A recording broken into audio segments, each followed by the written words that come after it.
Welcome to another edition of Whiskey, Games, and Nerd Stuff. Today's Nerd Stuff is an article that I read in the March 2025 edition of Scientific America. I thought it was kind of interesting, so I thought I would share it.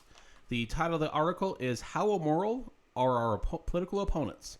To help political division, start with common moral ground, and this a study suggests. It's by Curtis Puryear, Emily Kubin, and Kurt Gray. I'm going to read a couple sections of this and go ahead and offer some thoughts. How would you describe a member of the opposite political party? Maybe you find them annoying or even stupid, or you might call them bigoted or immoral. Americans are deeply politically divided, and such harsh language is not uncommon. I would definitely say that's on point. Anybody who's spent any amount of time online or probably at family gatherings, it seems that you can't have a genuine political discussion without it devolving into name calling. Although we lack reliable political data from the 1800s, some scholars suggest that we haven't been this polarized since the U.S. Civil War.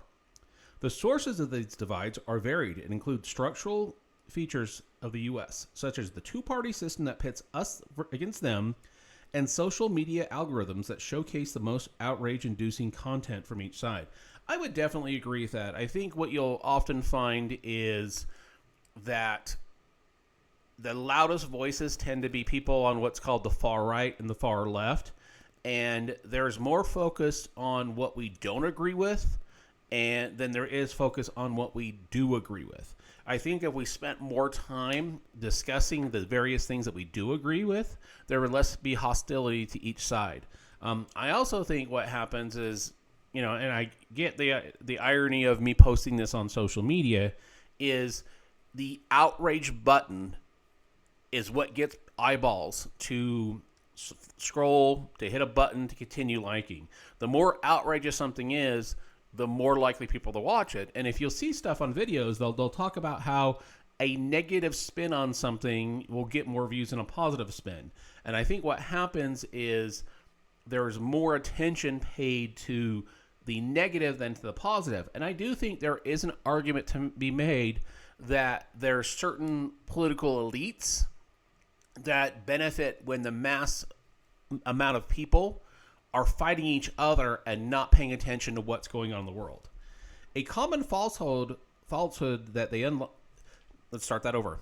A common falsehood is that they, unlike us, lack genuine moral values.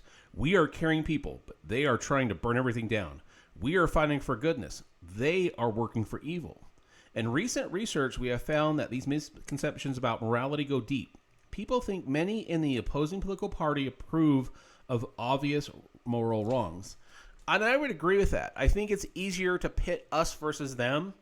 And I think it's easier for, again, that quote elite, those in power. If you can pit people against each other in wedge issues, you can get away with more things. And I do think that's an unfortunate byproduct of having a two-party system. When you have a two-party system, you only have, those two parties. But when you have those countries that have multiple parties, you have to make a coalition to get things done in government. And to have a coalition, there needs to be compromise and working together. And unfortunately, if you look at it, or fortunately, depend on your point of view, the reason why America was so successful and things progressed over time was we worked together. The American people, politicians, they reached across the aisles and worked together. And now you're a pariah if you try to work with the other side. And I think that's the detriment of this country. And I also think that's because you get people on the extremes who are trying to get everything they want rather than compromising. And the compromising is what led to America being the country that it did. We then asked participants to estimate how likely their political opponents would be to approve of these actions. Our results showed that on average, Democrats and Republicans thought about 23% of their political opponents would approve of basic moral wrongs, despite the fact that the actual percentage was less than 5 for both parties. This pattern persisted even though when we tried variations of our survey with additional participants. So it's interesting. So basically, it's that perception. The perception of the opposing, the other, is going to have a certain belief rather than actually talking to them to find out. It goes on to say, for example, the more immoral people believe their political opponents to be, the more likely they were to agree with language that dehumanizes them, such as statements that suggest the other party members were lacking in self-restraint like an animal. People also rejected the idea of talking with or even trying to understand someone from the opposing party, possibly because of their purported immorality. So this is what I see is in politics and how things are getting worse in the country is there's too much emphasis on you don't agree with me, you're evil, therefore I don't have to listen to you and what you say doesn't matter. And I think this is where you get into things like alternate facts or when you throw science out the window and you just make up your own facts. If I can say and demonize another person, then I don't have to listen to them. Well, nothing gets done. Nothing gets better when we do that. So it goes on to talk about, can we stop people from acting this way? One simple solution might be to remind one another of our shared moral values. And I do think there needs to be more conversations about what we have in common than what we don't have in common.